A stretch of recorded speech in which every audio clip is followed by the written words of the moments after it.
పుచ్చిపోయిన పన్నుకి నొప్పి వస్తుందని చెప్పేసి జందుబాం పెట్టడం కానీ, జిందా పుయ్యడం కానీ, లేదా ఆయింట్మెంట్ పెట్టడం కానీ, కాపడం పెట్టడం కానీ, అల్లం పేస్ట్ లాంటిది పుచ్చిపోయిన పంటలో పెట్టడం కానీ ఇలాంటివి మీరు ఎప్పుడైనా చేశారా? సో చేస్తే ఈ వీడియో మీకోసమే. Hi, this is doctor Sravanthi, your dental expert. So చాలామంది పేషెంట్స్ నా దగ్గరికి వస్తున్నారండి.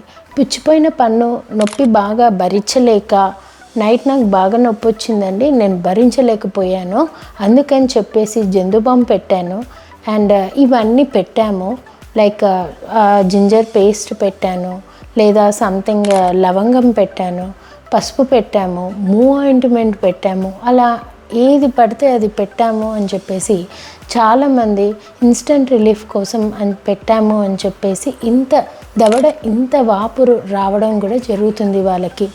సో నేను కేస్ హిస్టరీ తీసుకునేటప్పుడు ఎప్పుడూ లేనిది ఇప్పుడు ఎందుకు సడన్గా వచ్చిందండి, ఇన్ని రోజులు మీకు వాపు లేదు, సడన్గా ఎందుకు వచ్చింది అంటే అప్పుడు హిస్టరీ చెప్పడం స్టార్ట్ చేస్తారు పేషెంట్. లేదమ్మా, నాకు కొద్దిగా నొప్పి వచ్చింది, కాకపోతే ఆ నొప్పి తగ్గడానికి అని చెప్పేసి ఇవి పెట్టుకొని వచ్చాను అని చెప్తారు. అప్పటికే వాళ్ళకి ఇంకా భరించలేని నొప్పితో సఫర్ అయ్యి ఏడ్చి వాపు రావడం, అక్కడ ఇంత ఉబ్బిపోయి ఉండడం కూడా, పన్ను ఊగడం కూడా మొదలు అవుతుంది. సో కొన్ని ఆయింట్మెంట్స్ మెయిన్గా మెడికేషన్స్ ప్రిపేర్ అయ్యేవి కొన్ని నొప్పులకి మాత్రమే, అన్నిటికీ పంటికి యూజ్ చేయకూడదు.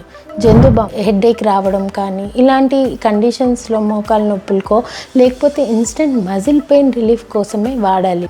ఆయింట్మెంట్ ఏంటి, నడుము నొప్పి కానీ యూజ్ చేస్తారు. అవి తీసుకెళ్ళి మీరు జనరల్గా పంటలోకి పెడితే పన్ను సబ్జెక్ట్ అనేది కంప్లీట్లీ డిఫరెంట్ అండి. సో ఆల్రెడీ మీరు బాగా ఆహారం తీసుకున్నప్పుడు ఆల్రెడీ రంధ్రం ఉంటుంది కాబట్టి పంటిలో దానిలో ఇరుక్కొని ఉంటుంది. అది క్లీన్ చేయకుండా మీరు ఈ ఆయింట్మెంట్స్ అన్నీ నోట్లో పెట్టుకునే ఆయింట్మెంట్స్ కావు ఇవి.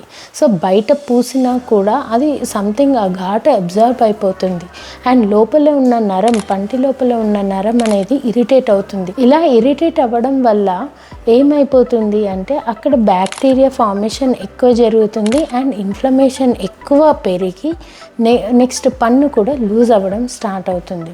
సో ఎప్పుడైనా మీకు ఏదైనా పంటి నొప్పి సమస్య కానీ వచ్చింది అంటే మీరు వెంటనే రిసెప్షనిస్ట్ నెంబర్కి కాల్ చేయడమో లేకపోతే కాల్స్ ద్వారా డాక్టర్తో మాట్లాడడమో చేసి అప్పుడు మీరు మెడికేషన్ అనేది డాక్టర్ ప్రిస్క్రైబ్ చేస్తారు, ఈ మెడిసిన్ వాడండి అని చెప్తారు. ఇన్స్టెంట్ రిలీఫ్ కోసం మీరు జెరిడాల్ పి, ఎసైక్లోఫెనాక్, పారాసెటమాల్ కాంబినేషన్ వాడుకోవచ్చు.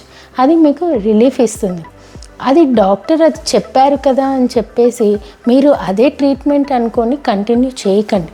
అది జస్ట్ ఆ టైం వరకు మీరు ఆ పెయిన్ నుంచి ఎస్కేప్ అవ్వడం కోసమే. అండ్ నెక్స్ట్ ఆ నైట్ తర్వాత మార్నింగ్ డాక్టర్ దగ్గరికి వచ్చి ఫస్ట్ డెంటిస్ట్ మీకు స్కాన్ చేస్తారు. సో ఏంటి ఆ ట్రీట్మెంట్, మీకు చుట్టూతో బోన్ ఏమన్నా అరిగిపోయి ఉందా, పన్ను ఎంతవరకు ఇన్ఫెక్ట్ అయ్యి ఉంది అని. అప్పుడు అది క్లీన్ చేసి ఫిల్లింగ్ చేయడమా లేదు అంటే రూట్ కెనాల్ ట్రీట్మెంట్ చేసి దానికి క్యాప్ పెట్టడమా జరుగుతుంది. సో ఇన్ని విజిట్స్ రావాలి అని చెప్తారు. మీకు ట్రీట్మెంట్ ప్లాన్ మొత్తం ఎక్స్ప్లెయిన్ చేస్తారు. మీ హెల్త్ హిస్టరీ డీటెయిల్స్ కూడా తీసుకుంటారు.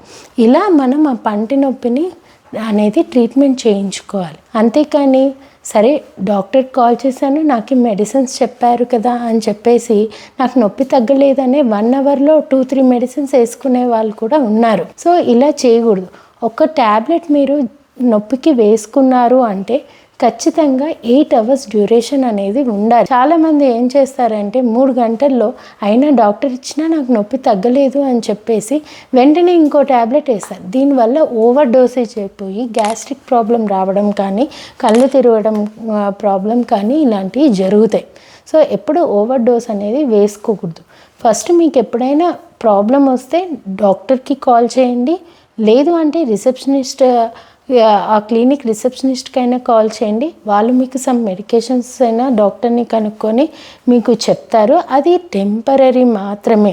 మెయిన్ ప్రాబ్లం ఏంటో డాక్టర్ని మళ్ళీ మీకు ఎక్స్ప్లెయిన్ చేసి వాళ్ళు ట్రీట్మెంట్ అనేది మీకు డెంటల్ డాక్టర్స్ చేస్తారు. అంతేకాని మీరు యూట్యూబ్లో చూశానని చెప్పి, లేదు పక్కింటి ఆవిడే చెప్పారు అని, ఇన్స్టాగ్రామ్ రీల్లో చూశానని చెప్పేసి మీరు జందుబామ్ పూయడము లేదా ఇలాంటివి మాత్రం అస్సలు చేయకండి. Hope you like this video. Thank you so much.